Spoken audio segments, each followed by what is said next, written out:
99% of people are not willing to do what it takes to make their dreams come true. The Marines have a saying, everybody wants to go to heaven, but nobody wants to die. The center of bringing any dream into fruition is self-discipline. Something as simple as food and eating. It's not about your body as much as it is about your mind. It's getting command of your mind to be able to choose actions that are in your own best interest.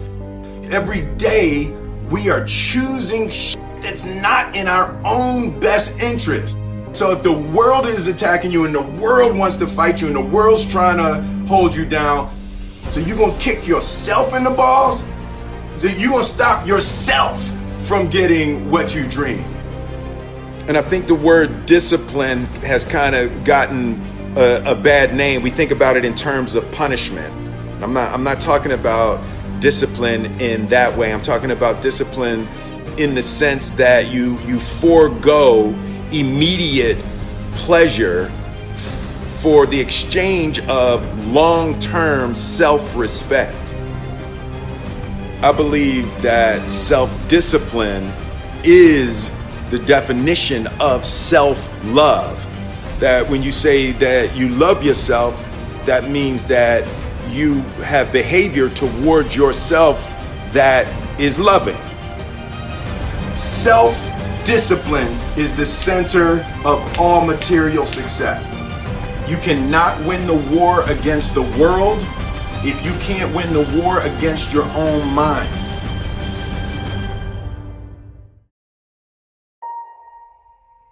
Self-love is when you say to yourself, man, look, I know you and that girl got a real connection.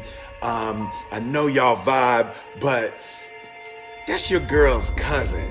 So I love you too much to let you do that. It's like you say to yourself, hey man, look, I know you want to eat that pizza and it'll be really good, but I can't let you eat that, man, because if you eat that pizza, you're going to feel like and I love you too much to let you eat that. Self-love is, hey, look, I know you got a test on Monday, and I know you really want to go out with your friends. It's Saturday night, you want to go out, but if you fail that test, you're not going to feel good about yourself. I love you too much to let you go out tonight. Self-discipline is self-love. If you want to be happy, you have to love yourself, which means you have to discipline your behavior. The road to sustained happiness is through disciplining your behavior. We tend to base our self-esteem on what other people think. And that's not really self-esteem. Self-esteem is supposed to be how we feel about ourselves. And I was just saying how dangerous it is to allow other people to determine how you're going to feel about you. And it's kind of like looking into a broken mirror. You're going to look in a broken mirror and then change your face to try to look good in this defiled, busted, broken mirror. And it just, other people's opinions is a really way to determine how we feel about ourselves.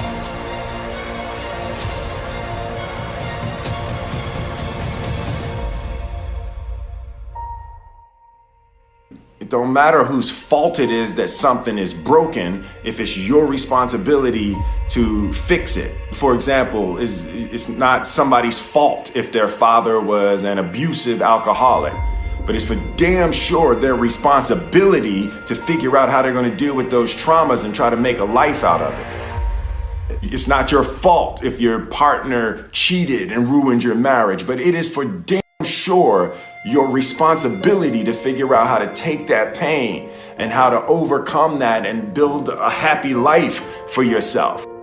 Fault and responsibility do not go together. It sucks, but they don't. When something is somebody's fault, We want them to suffer. We want them punished. We want them to pay. And we want it to be their responsibility to fix it. But that's not how it works, especially when it's your heart. Your heart, your life, your happiness is your responsibility and your responsibility alone. As long as we're pointing the finger and stuck in whose fault something is, we're jammed and trapped into victim mode. When you're in victim mode, you are stuck in suffering. The road to power is in taking responsibility. Your heart, your life, your happiness is your responsibility and your responsibility alone. You can make a person smile, you can make a person feel good, you can make a person laugh, but whether or not a person is happy is deeply and totally and utterly out of your control.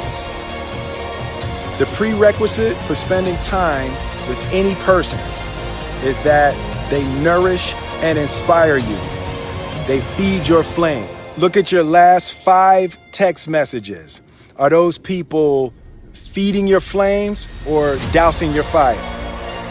Put your phone down for just a second and look around. Look to the people around you.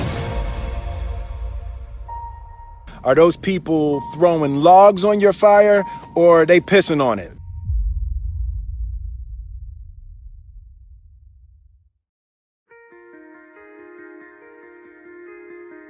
I want my life, I want my work, my family, I want it to mean something. And it's like, if you are not making someone else's life better, then you're wasting your time.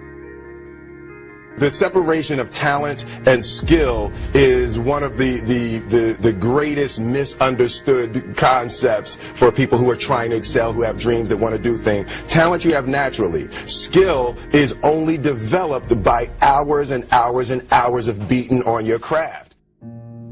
You don't try to build a wall. You don't set out to build a wall. You don't say, I'm going to build the biggest, baddest, greatest wall that's ever been built. You don't start there. You say, I'm going to lay this brick as perfectly as a brick can be laid. There will not be one brick on the face of the earth that's going to be laid better than this brick that I'm going to lay in this next 10 minutes. And you do that every single day. And soon you have a wall. And soon you have a wall. And I think psychologically, the advantage that gives me over a lot of people that I have been in competition with in different situations is it's difficult to take the first step when you look how big the task is.